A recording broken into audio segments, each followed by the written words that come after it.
Welcome, Mr. Chiu Country Director for Bangladesh, Nepal and Bhutan. Our first question is, what is the main problem, developmental challenge currently facing the countries you work on that keeps you up at night?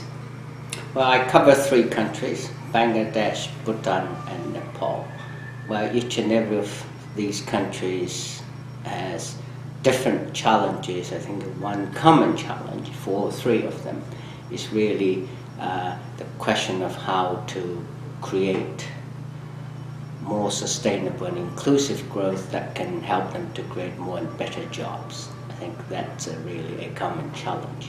Now, for Bangladesh in particular, that challenge is further compounded by two other big challenges, and that's climate change and very rapid urbanization. So the question there in the case of Bangladesh is how can we help the country to have more sustainable and inclusive growth in the context of very rapid urbanization and vulnerability to climate change.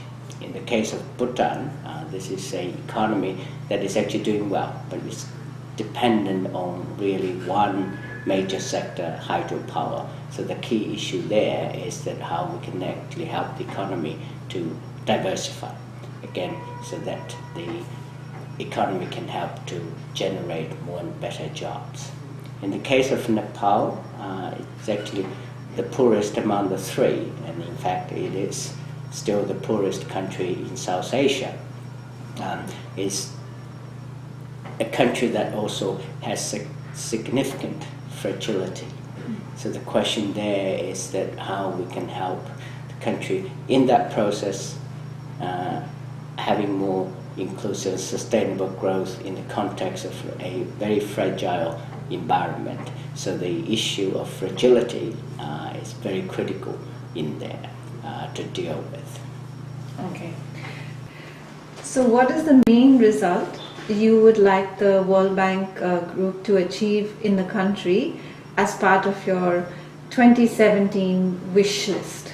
I have a lot of wishes, but I think again here, I think the biggest wish is really to show that we at the World Bank Group, we can be a major force in all of these countries to help them to achieve more sustainable and inclusive growth that will benefit everyone. Now, obviously, in the very short term, I think that all the three countries, they're all IDA countries, will get significantly increased IDA resources under IDA 18. The first short-term thing we need to focus on is to make sure that we can deliver the remaining IDA 17 resources so that these resources can be used to help these economies to grow better and more inclusively. And of course, then the next issue we need to focus on is really how we can deliver that much increased resources to have much higher impact in the longer term. So it's really, in short, how we can ensure delivery of the FY17 commitments to our countries, not just our lending, but also our advisory work. That's critical. And then in the longer term, how we can prepare a much stronger pipeline that is not just about delivering more financial resources, but how we can use those resources to leverage better to have more impact. Okay, good. So, okay. All right. So now we come to the role of poverty and equity GP and poverty economists. So in your view, what is the role of the poverty and equity GP in general and poverty economists in particular in addressing issues such as analytics, operations, operational support, client engagement, and policy dialogue? Obviously, the Poverty and Equity GP group plays a critical role. Our twin goals are to how to eliminate extreme poverty, but also to promote shared prosperity. Here, clearly, first and foremost, what we look to this particular GP is really for the deep analytical work on the distributional impact of growth patterns and the sort of distribution impact of different policies. So that's first. But secondly, I actually see the role of the poverty economists as much more strategic. In fact, I would like to see them as a strategic advisor to the country team and to the country management team on where the World Bank Group's interventions can have the most impact in terms of reducing poverty and promoting shared prosperity. But more generally, what is the Poverty and Equity GP doing well in terms of helping you respond to the needs and demands of external clients?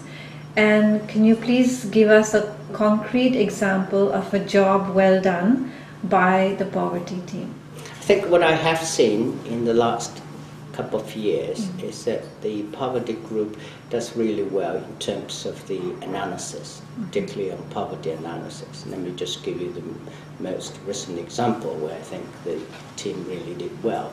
Is in Bangladesh, both the national poverty numbers, helping them to get a system in place, but also to get the latest numbers, as well as the new global poverty numbers for Bangladesh. I think that's one area they do particularly well.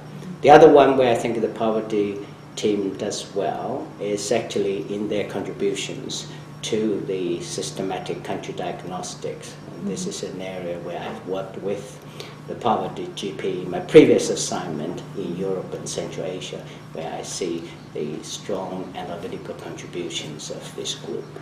Okay, great. So coming to that, what do you think the Poverty and Equity GP could do better? And could you give a concrete example of an instance when something could have been improved? And what could they do more of, and what could they do less of? I think first, where I think the poverty group can do better, it's really that they also need to be better task team leaders for lending operations. This is one area where I see the GP group as a whole that needs to actually up its game, having more staff who have the experience in lending operations. So that's in terms of what can be done better. What I'd like to see them doing more of, again, I think I'd like to see the poverty group to provide a lot more advice to the country team and to the country management team in terms of where our interventions can have the most impact in terms of reducing poverty and promoting shared prosperity. In other words, I would like to see the poverty GP group to be much more proactively engaged in our discussions, not just at the SCD and CPF process, but also on an ongoing basis providing advice to the task teams and to the country team in general on how the interventions can be structured in a way that will help us to maximize our impact in poverty reduction and promoting shared prosperity. So that's, I think, what I'd like to see them doing more. What they should be doing less, I think, here for me, from my own experience, interacting with the poverty team is really this issue. I think they should be focused, writing less purely technical papers on analysis, but focusing more on some of the bigger picture issues. In other words, how the key thing, I think, is really how we can write these technical papers in a way that it's easy for most people to understand. And last question is, what are the 3-4 critical attributes would, in your opinion, characterize the ideal poverty economist? First, I think obviously that an ideal poverty economist needs to have very strong technical and analytical skills. Second, I think they also need to be strategic, have a sense of the bigger picture. as I said, where could we have the most impact in terms of poverty reduction and promoting shared prosperity. And the last one is really the question of how having the ability to translate technical analysis into concrete and practical policy recommendations. Great. Thank you so much. Thank you. All right.